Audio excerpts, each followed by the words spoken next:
புதன்கிழமை காலையில் 6 மணிக்கு தான் எந்திரிச்சு டீ போட்டு கொடுத்துட்டு அதுக்கப்புறம் தான் வேலையை ஸ்டார்ட் பண்ணேன். அந்த பக்கம் வந்து உல வச்சு அரிசி கழுவி போட்டாச்சு. சாப்பாடு வெந்துட்டுருக்குது. தக்காளி கூட்டு தான் இன்றைக்கி வைக்க போகிறேன். காய் எதுவும் வாங்கலை. சரி இருக்கட்டும், தக்காளி கொஞ்சம் நிறையா இருந்துச்சு, தக்காளி கூட்டு வச்சிடலாம் அப்படின்னு தக்காளி கூட்டு தான் வைக்கிறேன்.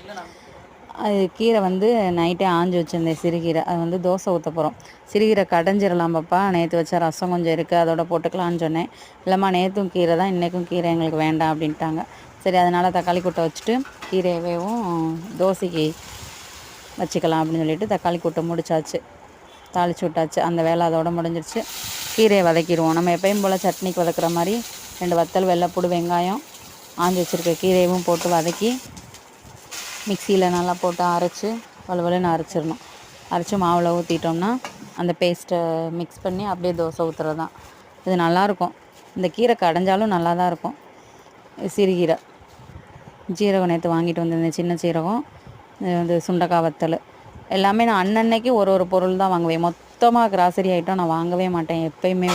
இன்றைக்கி ஒரு பொருள் வாங்குறேன்னா நாளைக்கு ஒரு பொருள் வாங்குவேன். அப்படி தான் வாங்குவேன். 1/2 கிலோ பொரியல் இன்றைக்கி வாங்குறேன் அப்படின்னா நாளைக்கு 1 கிலோ ஜீனி, நாளை கழித்து எண்ணெய். அது மாதிரி ஒரு பொருள் ஒரு நாளைக்கு தான் வாங்குவேன். மொத்தமாகவே வாங்கவே மாட்டேன். நம்மளுக்கு மொத்தமாக வாங்கும்போது அமௌண்ட் அதிகமாக ஆகுற மாதிரி இருக்கும். இதுனால் அப்படியே தினசரி நம்ம மளிகை கடைக்கு போகும்போது ஒரு சரக்கு மட்டும் வாங்கிக்கிட்டோம் அப்படின்னா நம்மளுக்கு வந்து அதிகமாக கிராசரிக்குன்னு இவ்வளோ அமௌண்ட்டுன்னு தனியாக போகிறது வந்து தெரியாது. அதனால் ஒரு நாளைக்கு ஒரு சரக்கு, இல்லை ஒரு 2 நாளைக்கு ஒரு தடவை ஏதாவது ஒரு கிராசரி ஐட்டம் மட்டும் வாங்கிக்கிடுவேன். அப்படி வாங்குறது எனக்கு கொஞ்சம் ஈஸியாக இருக்குது. உங்களுக்கு எப்படி இருக்குதுன்னு சொல்லுங்கள். முட்டை வந்து வெங்காயம் போடாமல் சும்மா அப்படியே பொடி மாஸ் மாதிரி கொஞ்சமாக மட்டன் பொடி மட்டும் போட்டு பொரிக்க சொன்னாங்க.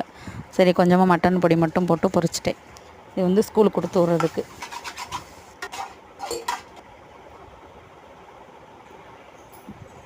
துணி மிஷினில் ஓடி முடிச்சிருச்சு. அதையும் காய போட்டுட்டு கடைக்கு கிளம்புற வேலை தான். உள்ளே விரித்து விட்ருவேன். நான் வந்து கொடி கட்டலை. மெத்தில் போய் போட்டோன்னா கடையிலேருந்து வரோம்னா ஏதாவது லேசாக சாரல் விழுந்துச்சுன்னா நனைஞ்சிரும். உள்ளே போட்டுருவேன். அவ்வளோதான், கடைக்கு கிளம்பியாச்சு.